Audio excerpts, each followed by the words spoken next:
All right, guys, we're back here.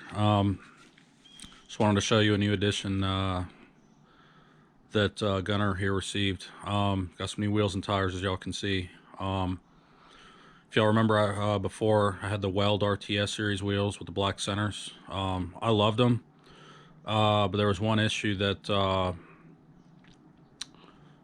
wasn't too fond of because they're bare aluminum. Obviously, keeping them polished and keeping them clean and looking nice was a full-time job. So, and also the skinnies on the front, I just wanted something a little safer. Not that they aren't safe, but it's just even better to have a wider wheel on, in the front. So anyways, let's go over these wheels. These are the Aodhan. I finally learned how to say them properly by going to their website, but Aodhan. These are the DS08 wheels. The front size is an 18 by 8.5 with a 35 millimeter offset, and the rear is an 18 by 9.5 with a 30 millimeter offset, and of course the Mickey Thompson tires, the Super Street tires, 285 40 18. They fit perfectly. The only thing I had to modify on this car was, before, I think I had a set of C springs or B springs of Ford Motorsport, the old ones, and I had cut a coil, the very top dead coil, out of it just to lower it even more, and that was with the welds. I couldn't do that. I couldn't leave those springs in place with this car because with the taller diameter tire and wheel, I had no air gap between the fender and the top of the tire. So any run-of-the-mill rear lowering spring, as long as you're running a stock style suspension car, will work. So for example, on this car I have the stock style UPR chromoly upper and lower control arms, which are some pretty good control arms. And then for the springs, I was able to go on Craigslist or the forums and got a used set of BBK, I think the 2501s rear springs. I don't know if you can see them in there, but they're blue.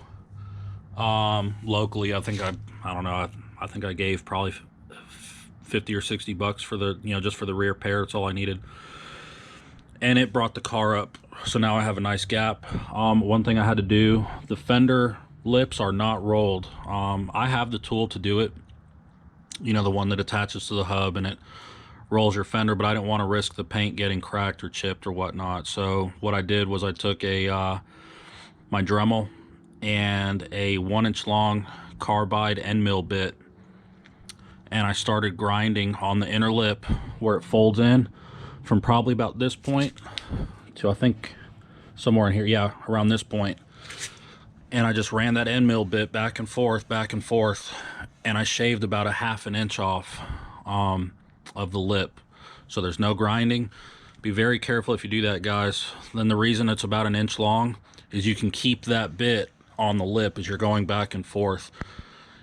Always look at your bit to make sure that lip is in about the center of that bit, just to make sure you don't get too low and have it kick out and scratch your paint. Luckily, that didn't happen here. Take your time with it, go slow, and you'll get the job done. So anyways, guys, just wanted to show you the new addition. Once again, I love them. The front spindles are the SN95 spindles. So just like Ruby's wheels over here, the DS05s, I had to grind the very outermost nub on the spindle where the hub bearings ride on. So before that nut goes on, there's about a 1/2 inch worth of nub on there. So you just take a Dremel and a Ziz wheel and cut it off, and that'll give you room to put your center cap on, because if not, your center cap will not go on. So, but there you have it. The front tires are a 255 35 18. So, and as you can see, everything tucks in the wheel well perfectly. That's kind of one of my pet peeves, is having wheels and tires stick outside from the from the fender wells. So there you have it, guys. Any more questions, just give me a shout. Have a great weekend.